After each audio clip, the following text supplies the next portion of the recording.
সংবিধানে বলা আছে যে প্রত্যেকেই নিজের ধর্ম পালন করতে পারবে।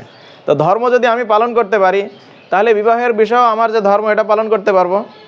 নাহমাদুহু ওয়া নুসাল্লি আলা রাসূলিহিল কারীম, আম্মা বাদ। আল্লাহ রাব্বুল আলামিন আমাদেরকে পবিত্র একটি ধর্ম দান করেছেন। জীবনের প্রতিটি সমাধান, প্রতিটি বিষয় এই ধর্মের মধ্যে আছে। ইসলাম শুধুমাত্র একটি ধর্মই নয়, বরং পরিপূর্ণ জীবন ব্যবস্থা। তো এই জীবন ব্যবস্থা আমাদের সব ক্ষেত্রে মেনে চলতে হবে। কিন্তু বর্তমান রাষ্ট্রের বিভিন্ন পদে পদে বা বিভিন্নভাবে আমাদেরকে ইসলাম ধর্ম মানতে বাধা সৃষ্টি করা হয়। তন্মধ্যে গুরুত্বপূর্ণ একটি বিষয় হলো আমাদের পারিবারিক ব্যবস্থায় বিবাহের একটি বয়স নির্ধারণ করে দেওয়া হয়েছে। 21, 23 বা 18, 21 এমন বয়স নির্ধারণ করে দেওয়া হয়। এই বয়স নির্ধারণ করার ক্ষেত্রে আমাদের বিভিন্ন খারাপ ফলাফল দেখা দেয়। যে একজন ছেলে বালেগ হওয়ার পরে, সাবালক হওয়ার পরে তার শারীরিক যে চাহিদাগুলো আসে, এই চাহিদাগুলো মেটানোর জায়গা পায় না। তো এই ক্ষেত্রে সামাজিকভাবে বিভিন্ন বিশৃঙ্খলা তৈরি হয়, বিভিন্ন পরিবারে গণ্ডগোল হওয়া, মারামারি হওয়া, হানাহানি হওয়া এগুলোতে হয়। বিভিন্ন জায়গায় দেহ ব্যবসার প্রতিষ্ঠান খুলে বসে এবং এই ক্ষেত্রে বিভিন্ন ধরনের অভিভাবকত্ব অথবা এই ক্ষেত্রে একটা স্বাভাবিক অবস্থা তৈরি করা হচ্ছে। ইউরোপ আমেরিকাকে এই ক্ষেত্রে উদাহরণ হিসাবে পেশ করা হচ্ছে।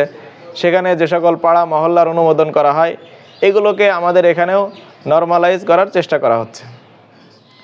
তো ইসলাম আদৌ এগুলোকে সমর্থন করে কিনা, এই বয়স নির্ধারণকে সমর্থন করে কিনা, বা এর বিপরীত গেলে শাস্তি দেয় কিনা। তো দেখা যাচ্ছে বর্তমান একজন সরকারি কর্মকর্তা, এক মহিলা, সে ইমাম সাহেবদেরকে শাস্তি দিতে চাচ্ছে, সে অভিভাবকদেরকে শাস্তি দিতে চাচ্ছে যদি 18-21 কমে বিবাহ দেয়। এখানে যারা ইমামতি করেন তাদেরকে কিন্তু আমি শাস্তির আওতায় আনবো। ঠিক আছে, ইমামতি কিন্তু এখানেরই কেউ না কেউ হচ্ছে বিয়েটা পড়ায়, তাই না? বাল্য বিবাহ নিরোধ আইন, সেই আইনে স্পষ্টভাবে আপনার জন্য শাস্তির কথা লেখা আছে। এবং যারা গার্ডিয়ান আছেন তাদের জন্য বলতে চাই, মেয়েকে আপনি এই এলাকার বাইরে অন্য এলাকায় গিয়ে হচ্ছে আপনার 13-14 বছর বয়সী মেয়েকে বিয়ে দিয়েছেন, বিয়ের পরও যদি জানতে পারি যে বিয়ে হয়েছে, তখনও শাস্তি দেওয়ার বিধান আছে এবং স্পষ্ট লেখা আছে আপনাদের জেল এবং জরিমানা দুটোই দেওয়া যাবে। তারপরেও আপনারা যে চিন্তা ভাবনা এখনো ওই যে পুরনো মন মানসিকতার, এটা থেকে আপনারা চেঞ্জ হতে হবে। তার এত বড় সাহস যে ইমামদেরকে হুমকি দেয়, অথচ আমাদের সংবিধান, অথচ বাংলাদেশের যে সংবিধান আছে, এই সংবিধানের ভিতরে ইসলাম ধর্ম পালনের সুযোগ দেওয়া আছে। সংবিধানে বলা আছে যে প্রত্যেকেই নিজের ধর্ম পালন করতে পারবে। তো ধর্ম যদি আমি পালন করতে পারি, তাহলে বিবাহের বিষয়েও আমার যে ধর্ম এটা পালন করতে পারবো। বাইহাকি শরীফের 8145 নম্বর হাদিসটা খেয়াল করি। নবী করিম সাল্লাল্লাহু আলাইহি ওয়াসাল্লাম বলেন, মান ওয়ালিদা লাহু ওয়ালাদুন, যার সন্তান হলো ফালিউহসিন ইসমাহু, সে যেন তার সুন্দর একটি নাম রাখে। ওয়াদা বাহু, তাকে যেন ভালো শিষ্টাচার শেখায়। ফাইদা বালাগা, যখন সে বালেগ হবে, ফাল ইউজাউইজহু, তাকে যেন সে বিবাহ দেয়। ফাইন বালাগা ওয়ালাম ইউজাউইজহু, সে বালেগ হলো, সাবালক হলো, কিন্তু তাকে বিবাহ দিল না।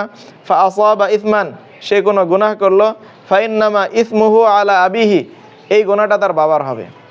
তো এই ক্ষেত্রে প্রতিটা বাবা এই গুনাহের ক্ষেত্রে অংশীদার হয়ে যাচ্ছে, অথচ এই বাবাদেরকে ধমক দেওয়া হচ্ছে। এমনকি এলাকার যে ইমাম সাহেব আছে, ইমাম সাহেব কেন এই বিবাহতে শরিক হলো বা বিবাহে তাকে দাওয়াত দেওয়া কেন হলো, দাওয়াতে কেন আসলো, এই জন্য ইমাম সাহেবের উপর ধমক জারি করে দেওয়া হচ্ছে। মারাত্মক বিষয় এগুলো, ইসলামের সাথে পুরাই বিরোধিতা। যে কোনো বয়সে বিবাহ করার অনুমোদন আছে, এমনকি ছোট বাচ্চা, তাদেরকে বিবাহ দিলেও ইসলামে নিষেধ করে না। স্বাভাবিক প্রয়োজনের কারণে বিবাহ হয়, কিন্তু ছোট অবস্থায় বিবাহ দেওয়া এটাও ইসলাম নিষেধ করে না। তো বর্তমান দেখা যাচ্ছে যে বিবাহের মতো নৈতিক একটা বিষয়কে, বিবাহের মতো সামাজিক একটা বিষয়কে অনৈতিক এবং এটাকে বড় একটা অপরাধ হিসাবে বিবেচনা করা হচ্ছে। এবং অনৈতিক যে কাজগুলো আছে, এই কাজগুলো আমাদের বড় বড় মহলেরা নরমালাইজ করার এবং সামাজিক করার চেষ্টা করতেছে। তো অসামাজিক কাজকে সামাজিক করা এবং সামাজিক কাজকে অসামাজিক করার যে একটা প্রবণতা দেখা দিচ্ছে, এই প্রবণতাকে আমাদের রুখে দিতে হবে যদি আমাদের ইসলাম অনুযায়ী চলতে হয়। আল্লাহ রাব্বুল আলামিন আমাদেরকে ইসলাম অনুযায়ী চলার তৌফিক দান করুন।